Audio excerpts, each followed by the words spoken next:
yeroo mucaa kiyya kun narraa bahu waan uffoon kiyya kun narraa citee akkanatti lafa bu'u natti fakkaata jetti. Akkasuma lubbuun tiyya tuni waan narraa baatu natti fakkaataa jetti. Assalaamu alaykum warahmatullahi ta'ala wabarakaatuhu. Hordoftoota kiyya qaalii akkam nagaa jirtanii fayyaa akka jiraattan abdiin qaba inshaallah. Viidiyoo har'asanii qabaadhee dhufe qissaa mucaa koo ajjeessa jedhu rabbii waan akkanaa nu haa oolchu isiniin jedha obboleen kiyya. Intala takka jira ture biyyuma arabaa kana keessa jechuudha, doolaa arabaa kana keessa intala takkatu jira ture. Intala akkaan adabaan guddifamte walaakin namni dogongorre hin jiru. Akkuma intalli kun barumsa barattutti mucaa ishiin amata 17 mucaa dargaggeessaa yoo ilaalan bareedu akka intalli tuni eega wanni kun martira darbee qissaa kana ofumaa odeessiti. Inturre qissaan kun afaan arabiffaa kitaaba takka dubbisee amata 3 dura wal bartee kuma wal baranii achumaan waliin ideemuu jalqabanii har'a wal fuunaa boru deemee warra kee kadhaa fitaan deemee warra kee kadhaa osuma jedhanii haala saniin waliin odeessaa jiranii intalli tuni jaalalli qabaa dhufe jechuudha. Jaalalli qabaa dhufe shiidha. Jaalalan isa jaaladhurraa kan ka'e gara maraatummaatti na jiramiin bar jaalan isa jaaladhu ameen akka maraatummaa na godha akka jedhan na jiramiin akkasitti nagee jette intalli tun yeroo odeessitu innillee akkasumatti na jaalataa jette. Garuu mucaan kun mucaa akkaan bareedu mucaa yoo salaalanillee dasadhuu ettee akkasuma gosa guddaa irraa dhalatee akkasuma obboleeyyan hedduu qabaa jette. Obboleeyyan hedduu hagana jedhee sinimuu hin danda'u. Obboleeyyan hedduu qabaa akkasuma gosa beekamoo gosa hedduurraa dhalatee jette. Ni beekan warri garii takka bar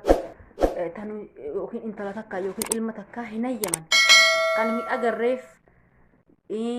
akkasuma ka ollaa jedhan malee ka inni jaalate yookiin ka ishiin jaalatte san hin hayyaman jechuu kun aaduma keenya keessa ni jira.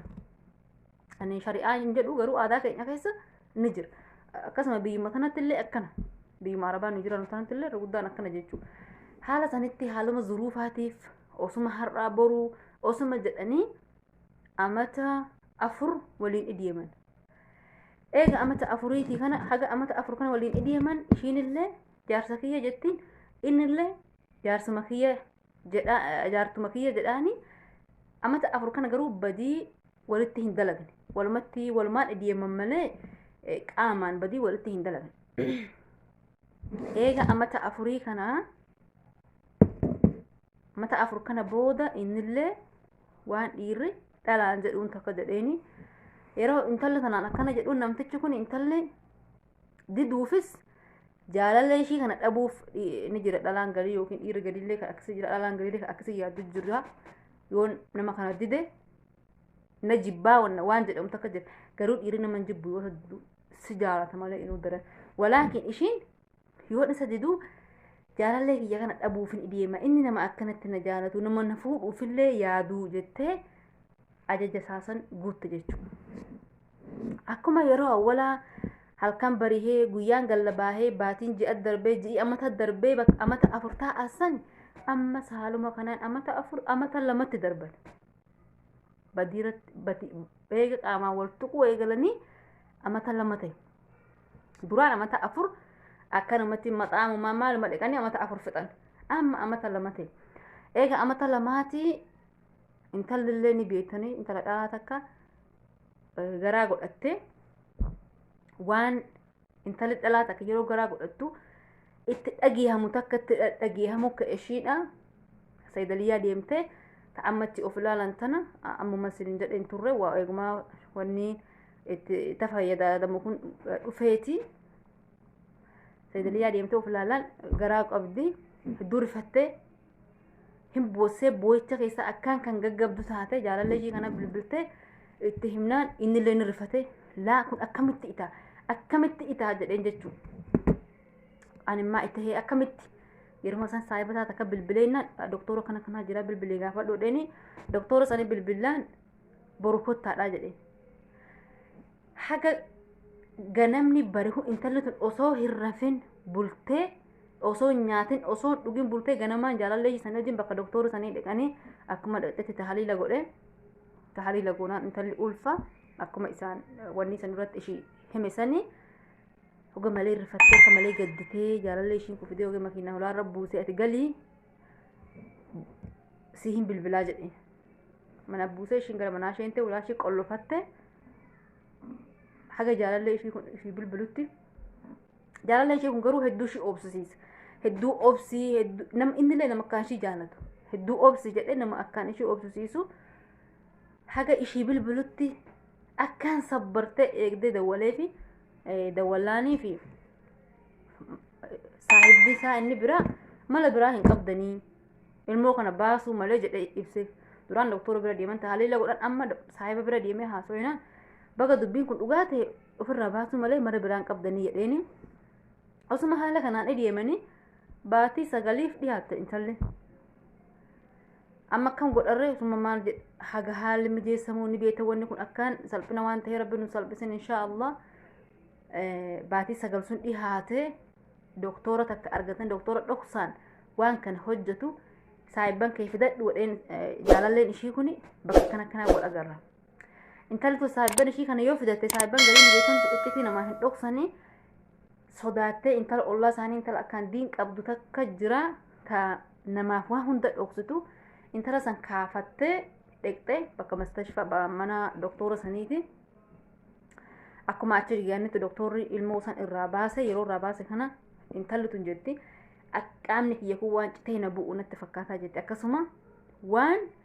lubbuun tiyyatu na keessaa baate natti fakkaataa jetti akkuma irraa baasetti dawaa kennee fi kalaas gara mana kee gale jedheeni intala ollaa tanaan gara mana kaate jidduun ishee hojii dhaabbatee haasa'u jaalallee ishii kuni intalli ollaa tun kaatee dura buutee haguma intalli daqiiqaa muraasa isaa wajjin haasa'u intalatti ollaan sun deemte haadhaa fi obboleetitti himte haadhi dhiisa akka malee dhoyte haga midhaanii bishaan dhidu tokkotti na dhoyte jetti haadhi kiyyan taletu yeroo odeessituu fi akhi namuu haadhaa fi abbaan nama dhahaa bakka kanatti haala saniin halkanii guyyaa osuma ishii tumanii warri ishiin kun haadhi tunin tumtee abbaan quban qabu abbaan nan himin jettee sodaattee osuma haala saniin jiraatanii bubbulaniituma amma namticha kanaa jiru wal fuudhuuf yaadanii intalli tun garuu badii dalagde malee akkaan toobatte jechuu kullu banii aadam khaxaa'u wa khayrul khaxaa'uuna at-tawwaabuuna dhe rabbi akkaan toobatte namticha kana wajji wal fuudhan eega wal fuudhaniin booda jaalalli isaanii sun akka duraanii hedduu jijjiiran guyyurraa duraan guyyurraa ol baha amma guyyurraa gadi deebi'aa dhufe jechuudha intalli tunis hedduu takkatti wanni dhee kanuma ta'ee warri jaarsaa kunillee hin fedhanii obboleeyyan jaarsaallee hin fedhani shiidha osuma jettuu gaa amatti nama deemaa guyyaa nama deemaa ilmoo garaa godhatte ishiin badiin duraan dalagee ilmoo ajjeesisaniif badii dalagee akkasuma ilmoo dalagee badii ilmoo ulfaayee akkasuma ilmoo san ajjeese badii caalu hojjadhee rabbii saniin na qabee ilmoo na dhoora waan jedhamu takka of keessaa qabde turte garuu rabbiin rahiimii ilmoollee kenneefi ilmoo san dhaltee jaarsashii kanaa wajjin akka duraanii miti inni jaartii biraallee fuudhu fedha akkasuma warri jaarsaallee hin fedhan ishiidha akkasuma haala kana adeemtu namtichi sana illee gargar bahanii ilmoo ishiin wanni ishiin kadhattu mucaan ishii kun ilma saaliha aalima akka ishii ta'uu kadhatti ka ishii boodaan du'aa ishii godhu san kadhatti toobaa akkaan toobattee jechuudha osuma saniin jiraattu mana namtichaatillee hin baasamte jiraachuu kaate kophaa ishee ilmoo ishee wajjini guyyaa kan booda waraqaa muhaakamaarraa waraqaan hiikaatii dhufeefi waraqaan sun gaafa hiikaatii sun dhufuuf waa takkanatti hin dhageehamne jetti wanni anatti dhageehame namticha kanaa wajjin umree koo guutuu badii dalagee dabarsuu natti dhagee malee kun natti hin dhageehamne jetti toobaa jechuun akkanatti qissaa kana maa kaasteef yoo naan jettan waan kaaseef hin qaba namni keenya hedduu amma dhiirri keenya jaalala haguma nu wajjin jiraata sanu jaalala dhugaa nu wajjin nu jaalatan sobumaan nu jaalatan irra guddaan isaanii akkasumatti fakkaata yoon dogongoras dhiifama walumaa galattu haala saniin intalli tuni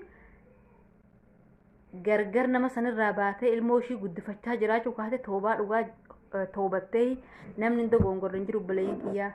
rabbii keenya toobannuuni waan dubbannurraa waan ilaalurraa warra namatti himu osoo hin ta'in warra ofitti himee namatti himu ofii hojjetee namaafillee akka hojjetu taasisu anallee isinillee rabbiin waa taasisu viidiyoon kiyya immoo sanatti like share subscribe comment warra immoo subscribe naa gootanitti galatoomaa isin ammoo xiqqoo sinafee like maafi comment bichaa sinafee isinin jedha akkasii kaga viidiyoo biraa wal agarrutti nagaan naa jiraadha rabbiin nu hasattaru duuniyaa akhiraadha ilmaan keenyallee ilmaan gaggaarii rabbiin nu hagodhu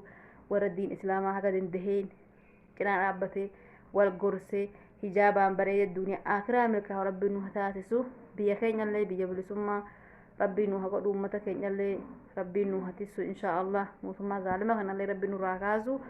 haga viidiyoo biraa wal agarrutti wassalaamu alaykum wa rahmatullahi ta'ala wa barakatuh.